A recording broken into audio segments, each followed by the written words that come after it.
એક વર્ષ આપીને જેને પણ પોતાની જિંદગી બદલવી છે ને એના માટે આ વિડીયો છે અને એવા લોકોને પણ ફોરવર્ડ કરજો.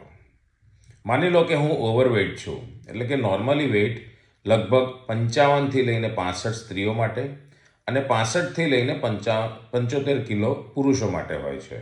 પણ જો તમે ઓવરવેઇટ છો તો લગભગ આમ પણ વધારે ખવાતું નહીં હોય અને શારીરિક ક્ષમતા પણ બહુ ઘટી ગઈ છે અને ઘણી બધી વસ્તુઓમાં તમારી તકલીફો વધતી જશે. ફક્ત એક વર્ષ આપો, હું કહું એમ રોજનો ફક્ત 1 કલાક વધારે કસરત કરો કે જેના કારણે તમે લગભગ 300થી 600 કેલરી બાળી શકશો અને રોજનું એવું કંઈક ખાઓ કે જેમાં ફક્ત 1000 કેલરી જ હોય, એટલે કે જેને તમે ઘાસપૂસ કહો છો એ.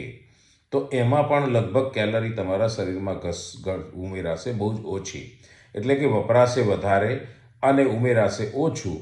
તો લગભગ એક જ વર્ષમાં અંદાજિત 10થી 20 કિલો તમે આરામથી લૂઝ કરી લેશો અને પછી તમારી સ્ફૂર્તિ જુઓ અને પછી શારીરિક ક્ષમતા પણ જુઓ અને લાઈફસ્ટાઈલ પણ બદલાઈ જશે અને સાહેબ શોખ પણ બદલાઈ જશે. તો એક વર્ષનો ભોગ જો આપી શકીએ તો પાછળના લગભગ 20, 30, 40 વર્ષ જો સુધરી શકતા હોય તો આવું વિચારવું રહ્યું. એક વર્ષ જ મનને મનોબળ મક્કમ કરી દો તો ફરક પડી જશે. તમે તો વિચારી જોજો, મેં પણ હવે વિચારી લીધું છે. મારે પણ 65થી 75 કિલોમાં જવું છે. જય હિન્દ.